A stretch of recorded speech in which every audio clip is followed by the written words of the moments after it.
Middle education के official YouTube channel में आपका स्वागत है। देखो यार क्लास 10th वालों, एक खबर निकल के आई है कि इस बार जहाँ पर आपको बोर्ड एग्जाम हो रहा है ना, वहाँ पर एक सीसीटीवी कैमरा लगा रहे हैं। और सीसीटीवी कैमरे की निगरानी जो है वो आपके स्कूल का शिक्षक या फिर केंद्र अध्यक्ष नहीं करेगा, बल्कि इसकी निगरानी के लिए एक हब बनाया जाएगा। और वहीं से पूरा का पूरा कंट्रोल होगा सीसीटीवी कैमरे का, जितने भी स्कूलों में लगेगा। और बड़ी शॉकिंग वाली बात यह है कि इस बार छात्रों के साथ साथ, वैसे स्टूडेंट का तो ठीक है, चलो निगरानी रखनी बनती है, लेकिन इस बार टीचर पर निगरानी रखी कि शिक्षक क्या कर रहा है, उसकी हलचल क्या है, उसकी हरकतें क्या हैं, वो क्या कर रहा है स्कूल में। बताओ, बड़ा तगड़ा खबर है यार। अब पता नहीं कितना सच्चाई है कितना बुराई है इस बात पे, लेकिन यार मुझे तो लग रहा है लिटरली इस बार तो कुछ ना कुछ परिवर्तन होगा और हो के रहेगा। ठीक है, तो खैर टेंशन की कोई बात नहीं है, मैं हूँ तुम्हारे साथ। अगर मैं तुम्हारा हाथ पकड़ लिया हूँ, मतलब समझो कि तुम्हारा 90-95+ परसेंटेज ही आएगा, और जिसने कुछ नहीं पढ़ा है ना उसके भी अच्छे परसेंटेज आएंगे। तुम परेशान मत हो, ठीक है। मेरा पहले का भी रिकॉर्ड रहा है, पिछले साल आपके इसी यूट्यूब चैनल मिडिल एजुकेशन से 3 स्टूडेंट ने एमपी टॉप किया था भाई। डिस्ट्रिक्ट टॉप तो बहुत सारे किए थे, लेकिन एमपी टॉप, जिसका वो होता है टॉप 10 रैंक, 3 स्टूडेंट का आया था। और उनका पोस्ट वगैरह डाला है, तुम चाहो तो चेकआउट कर सकते हो। खैर अभी हाई फेयरली एग्जाम है, तो हाइफरली एग्जाम के सारे क्वेश्चंस को हम ध्यान से देखते हैं। ये वीडियो आपके लिए काफ़ी इंपॉर्टेंट होना है, क्योंकि एग्जाम ओरिएंटेड वीडियो है। टोटल मैं टारगेट कर रहा हूँ अर्धवार्षिक परीक्षा को, और उसी को ध्यान में रखते हुए आपके सामने एक प्रश्न पत्र लेकर के आया हूँ। मैं तुम्हें बता देता हूँ, इस प्रश्न पत्र से 100% क्वेश्चन आने की संभावना है और एग्जाम में आके रहेगा। इसीलिए अब अगर तुमने कुछ नहीं पढ़ा ना, तो टोटल इस प्रश्न पत्र को सॉल्व कर लो, बस इतना कर लो, तुम्हारा काम हो जाएगा। देखना एग्जाम में तुम फोड़ करके आओगे और सारे बच्चे देखेंगे। खैर आगे बढ़ते हैं। कक्षा 10वीं अर्धवार्षिक परीक्षा वर्ष 2025-26 हिंदी विषय का ये पेपर है। एंड हमारा जो पेपर है वो 75 मार्क्स का रहेगा। 23 क्वेश्चंस देखने को मिलेगा। 8 पेज का पेपर रहेगा और समय हमें 3 घंटे दिए जाएंगे। यहाँ पर वेरियस प्रकार के इंस्ट्रक्शन मौजूद हैं। अच्छा सुनो, अगर हिंदी मीडियम या इंग्लिश मीडियम में किसी भी मीडियम के विद्यार्थी हो तो यही प्रश्न पत्र आपको पढ़ना है। ठीक है, निर्देश में सभी प्रश्न हल करना अनिवार्य है। 1 से 5 तक हमें वस्तुनिष्ठ प्रश्न देखने को मिलेगा। एंड वेरियस प्रकार के इंस्ट्रक्शन यहाँ पर मौजूद हैं, जो कि आपको रीड करना है। सेम इंस्ट्रक्शन इंग्लिश में है, अगर आप इंग्लिश मीडियम के स्टूडेंट हैं तो इंग्लिश में इंस्ट्रक्शन को देख लीजिएगा। आगे बढ़ते हैं। अब यहाँ से हमें क्वेश्चंस मिलेगा। क्वेश्चन नंबर फर्स्ट, सही विकल्प चुन करके लिखो। पहला नंबर कहता है, हिंदी का सर्वाधिक लोकप्रिय महाकाव्य कौन सा है। देखो यार, वैसे तो हिंदी का सर्वाधिक लोकप्रिय महाकाव्य रामचरितमानस या रामचंद्रिका है। ठीक है, एक सेकंड भाई, रामचंद्रिका नहीं, सॉरी रामचरितमानस है। सॉरी सॉरी सॉरी सॉरी, है ना। मैं सोचा रामचरितमानस ऑप्शन नहीं होगा, लेकिन है। तो हिंदी का प्रसिद्ध जो महाकाव्य है वो रामचरितमानस है।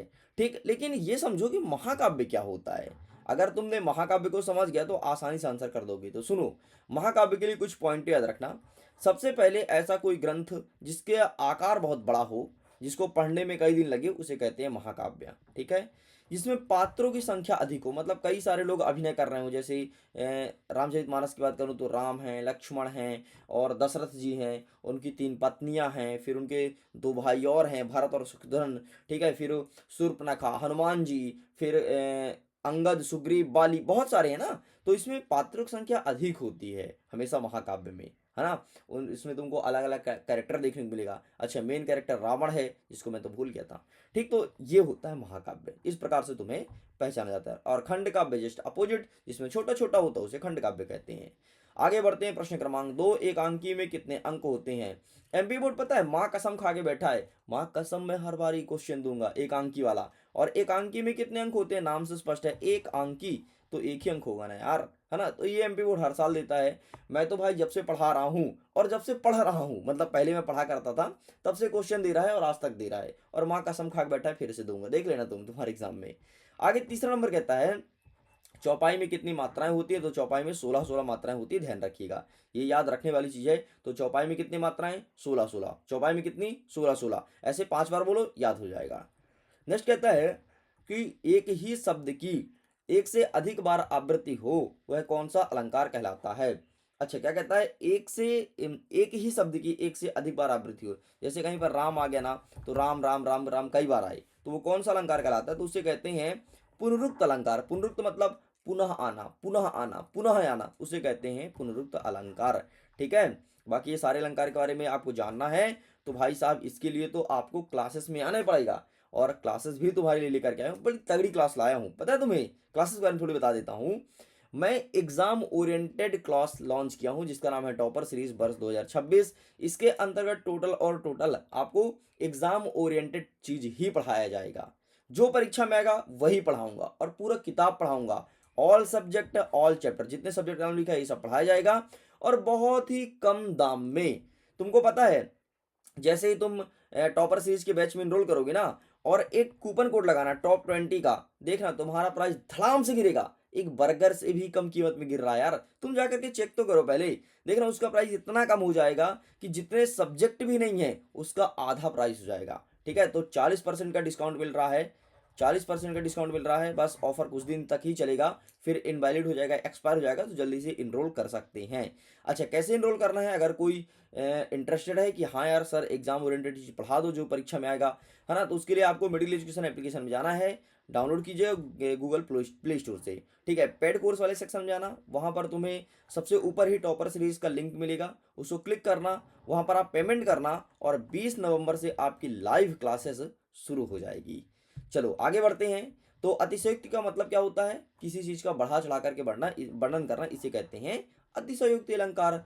5वां नंबर कहता है फसल उपजाने में सहयोगी होते हैं क्या? अंधकार, पक्षियों के स्वर, जल, मिट्टी, सूर्य और हवा, या फिर गायकों के गीत। तो अब अगर तुम्हें फसल को उपज करना है या उपजाना है तो भाई उसके लिए पानी चाहिए, मिट्टी चाहिए, सूर्य का प्रकाश चाहिए और हवा चाहिए, तभी हो पाएगा। Option number C is correct answer. पक्षियों के चिल्लाने से थोड़ी ना फसल पैदा होता है कि पक्षी चिल्ला रही हैं, कोलाहल कर रही हैं और फसल उग रहा है, यार मजा आ गया, ऐसा थोड़ी ना होता है जी। आगे बढ़ते हैं। हमारा 6वां नंबर कहता है बाल गोविंद भगत साहब किसे मानते थे? तो वो कबीर दास जी को मानते थे साहब। आगे बढ़ते हैं। प्रश्न क्रमांक 2, रिक्त स्थान की पूर्ति कीजिए।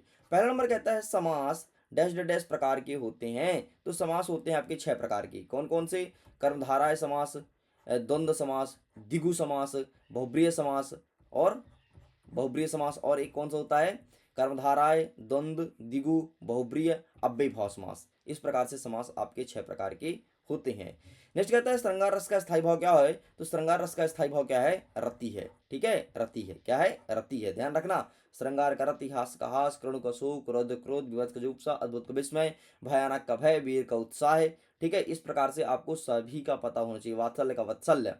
नेक्स्ट कहता है हमारा 3रा नंबर प्रयोगवादी कविता के प्रवर्तक डैश डैश हैं। तो प्रयोगवादी कविता के प्रवर्तक अज्ञेय को माना जाता है। तो नाम याद रखना, प्रयोगवादी कविता के प्रवर्तक अज्ञेय जी हैं। प्रयोगवादी कविता के प्रवर्तक अज्ञेय जी हैं। ये बोर्ड एग्जाम कई बार पूछा है, कम से कम 3 से 4 साल से लगातार रिपीट कर रहा है, इसलिए याद रखना। प्रयोगवादी कविता के प्रवर्तक अज्ञेय हैं। प्रयोगवादी कविता के प्रवर्तक अज्ञेय हैं। 5 से 7 बार बोलो, याद हो जाएगा, लेकिन याद करना ही करना है। नेक्स्ट हमारा 4था नंबर कहता है कि आधुनिक काल का प्रारंभ किस सन से माना जाता है? तो आधुनिक काल प्रारंभ होता है 1843 ईस्वी से। आधुनिक काल प्रारंभ होता है 1843 ईस्वी से और इस टाइम पर जो रचनाएं लिखी गई हैं वो आधुनिक युग को ध्यान में रख करके रचना लिखी गई है। 5वां नंबर कह रहा है डैश डैश डैश ने परशुराम पर तीखे व्यंग प्रहार किया। तो किसने परशुराम पर तीखा व्यंग प्रहार किया था? लक्ष्मण ने बोला था। किसने? लक्ष्मण ने। ठीक, लक्ष्मण ने बोला था, तभी जा करके परशुराम को और क्रोध आया था। ठीक है, लक्ष्मण बोले थे अरे भाई तू कौन है जो बहुत चिल्ला रहा है? अभी जिसने धनुष तोड़ा है उसको तू जानता नहीं है ना? तो इस प्रकार से बहुत तीखे व्यंग से प्रहार किए थे। आगे कहता है 6वां नंबर नेताजी का चश्मा गद्य की डैश डैश विधा की रचना है। तो गद्य की कौन सी विधा है? कहानी है। नेताजी का चश्मा क्या है? कहानी है। वो पढ़े हो ना सरकंडे का चश्मा, वही पाठ से ये प्रश्न पूछा गया है। ठीक है, बहुत ही अच्छी कहानी है यार। आगे बढ़ते हैं। प्रश्न क्रमांक 3, सत्य असत्य लिखिए। पहला नंबर कहता है वीर रस का स्थायी भाव क्या क्रोध होता है? नहीं होता। वीर का तो उत्साह होता है। वीर का उत्साह है, तो फिर क्रोध किसका होता है ये बताओ हमें। अच्छा, इसका आंसर करेंगे आप कमेंट सेक्शन में। अगर कोई स्टूडेंट सही आंसर देता है मैं उसको हार्ट दूंगा ताकि सभी स्टूडेंट को पता चल सके इनके द्वारा दिया गया आंसर 100% सही है। तो अटेंड जरूर कीजिएगा। मैं आपको रिस्पॉन्स भी करता हूँ, हर एक वीडियो में बोलता हूँ, तो जा करके जिसका सही होता है उसको हार्ट भी देता हूँ। आगे बढ़ते हैं। दूसरा नंबर, दोहा क्या वार्णिक छंद है? बिल्कुल गलत बात है, दोहा वार्णिक छंद नहीं है, बल्कि दोहा एक मात्रिक छंद है। दोहा में मात्राओं की गणना होती है भाई, वर्णों की नहीं होती है। आगे बढ़ते हैं, तीसरा नंबर, बाल गोविंद भगत अपनी खेती की पैदा पहले कबीर मठ लेकर जाते जाते थे। बिल्कुल सही है, वो कबीर को ही अपना वो मानते थे ना, मित्र या फिर अपना साहब मानते थे। तो ये देखो, तो कबीर के पास लेके जाएंगे ना। नेक्स्ट कहता है चौथा नंबर, नेताजी की मूर्ति कस्बे के चौराहे पर लगी थी। बिल्कुल सही बात है, चौराहे पर लगी थी। फिर वहां से एक अधिकारी बार बार गुजरा करता था, पान खाता था, तो वो देखा कि यार गजब यहाँ के लोग हैं, है ना। मूर्ति संगमरमर की, लेकिन चश्मा लगा है, स्टाइलिश, नए नए फैशन वाले। ठीक, तो इस प्रकार से कहानी थी। नेक्स्ट कहता है पांचवा नंबर, श्री कृष्ण ने गोपियों को उद्धव समझने नहीं, यहाँ पर समझाने होना चाहिए, थोड़ी प्रिंट मिस्टेक है। श्री कृष्ण ने गोपियों को समझाने उद्धव को भेजा था। बिल्कुल सही बात है, उद्धव को भेजे थे कि जाओ यार गोपियों को समझाओ, ये तो पागल हुई पड़ी हैं। नेक्स्ट कहता है छठा नंबर, बहस करना लेखिका मनु भंडारी के पिता जी का सगल था। तो बिल्कुल सही बात है। इस प्रकार से आपका पहला और दूसरा गलत, बाकी सब कुछ सही है। आगे बढ़ते हैं, चौथे नंबर को कवर करते हैं, जिसमें कहता है सही जोड़ी मिलाइए। पहला नंबर कहता है संस्कृति, तो इसका आंसर हो जाएगा आपका भदत आनंद कौशल्यायन, इससे आपको मैच करना है। दूसरा नंबर कहता है यतीन्द्र मिश्र, इसका सही आंसर हो जाएगा आपका नौबत खाने में इबादत। नेक्स्ट कहता है काव्य की आत्मा, तो काव्य की आत्मा किसको कहते हैं, रस को कहते हैं। मनु भंडारी की माँ तो बिना पढ़ी महिला थी। नेक्स्ट हो जाएगा आपका आटे की गोलियां, तो यहाँ से आपको मछली पकड़ने के लिए काम लाया जाता है आटे की गोलियां। देखे होगे जो लोग मछली पकड़ते हैं, तो एक मछली पकड़ने वाले को बंसी कहते हैं, ठीक है, ऐसे इस आकार का होता है, ठीक है, और इधर बांध लेते हैं धागा, और यहाँ पर लगा देते हैं आटा की गोली और डाल देते हैं पानी में। तो जैसे ही मछली आती है आटा की गोली खाने, तो उसका मुंह फंस जाता है इस नोकीले से बंसी में, और मछली मछली जो पकड़ता है वो इसे तुरंत बाहर खींच के निकालता है और मछली पा जाता है। ठीक है। नेक्स्ट कहता है आपका छठा नंबर, मैं क्यों लिखता हूँ। तो भाई क्यों लिखता हूँ ये कौन कहेगा, अज्ञेय कहेंगे। अज्ञेय कहेंगे, कौन कहेगा, अज्ञेय कहेंगे। अच्छा, अज्ञेय को मैंने ये भी बताया था कि ये प्रयोगवादी कविता के प्रवर्तक हैं, याद रखिएगा। मैं क्यों लिखता हूँ को लिखने वाले अज्ञेय हैं, और ये प्रयोगवादी कविता के प्रवर्तक हैं। आगे बढ़ते हैं, प्रश्न नंबर 5, एक वाक्य में उत्तर दो। पहला नंबर कह रहा है अज्ञेय ने जापान में हुए बम विस्फोट पर कौन सी कविता लिखी थी। तो हिरोशिमा लिखी थी। अच्छा, प्रश्न ये पूछेगा हिरोशिमा को इसने कहाँ बैठ करके लिखी थी, हवाई जहाज में, ट्रेन में, खटिया में, कि बेड में लेटे लेटे। बताओ, चलो बताओ, आंसर करो कमेंट सेक्शन में कि अज्ञेय ने जो जापान में परमाणु विस्फोट हुआ था ना, अमेरिका ने किया था हिरोशिमा और नागासाकी में, तो इसको कहाँ पर बैठ के लिखी थी। नेक्स्ट कहता है संचारी भाव की संख्या कितनी मानी गई है। तो संचारी भाव की संख्या 33 मानी गई है। कितनी, 33 मानी गई है। नेक्स्ट कहता है एक से अधिक अर्थ रखने वाले शब्द को क्या कहते हैं। तो इसे कहते हैं अनेकार्थी शब्द, है ना। एक शब्द का जो अनेक अर्थ देता है उसे कहते हैं अनेकार्थी शब्द। जैसे सोना, सोना का मतलब क्या हो जाएगा, एक सोना का मतलब तो गोल्ड होता है, एक सोना का मतलब तो सोना होता है बेड में, और एक सोने का मतलब धतूरा होता है जो शंकर जी के फूल चढ़ता है। आगे कहते हैं चौथा नंबर कहता है गंतोक का अर्थ क्या है। तो गंतोक का मतलब क्या होता है, देहाती संस्कृति, sorry sorry sorry sorry, Gangtok का मतलब होता है पहाड़। गंतोक का मतलब क्या होता है, पहाड़। गंतोक का मतलब पहाड़। नेक्स्ट कहता है माता का आंचल में कहाँ की संस्कृति का अंकन है।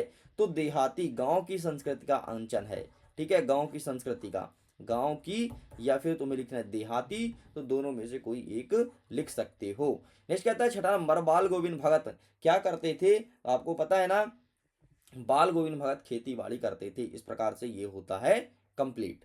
आगे बढ़ते हैं, प्रश्न नंबर 6। छठवां नंबर कहता है कि प्रगतिवाद की दो प्रमुख विशेषताओं को लिखिए। और हम आगे बढ़ते हैं तो यहीं पर हमारे अथवा में कहता है कि नई कविता, यहाँ पर कविता कर देना, ठीक है। नई कविता के दो कवि का नाम और उनकी एक एक रचना लिखनी है। हमारा 7वां नंबर कह रहा है तुलसीदास और नागार्जुन की काव्यगत विशेषताएं लिखना निम्न बिंदु के आधार पर। देख सकते हो यहाँ पर दिया गया है दो रचनाओं, भाय पक्ष और कला पक्ष। तो इस प्रकार से स्टूडेंट्स आपको लिखना है। बाकी आगे के क्वेश्चन आंसर मैं आपको नेक्स्ट पार्ट में बताऊंगा। अभी इतना ही कवर करो, और मैं फिर से बोलूंगा सारे क्वेश्चन को अच्छे से याद कर लेना, और अब जाकर के चेकआउट कीजिए टॉपर सीरीज वर्ष 2026 के बैच को।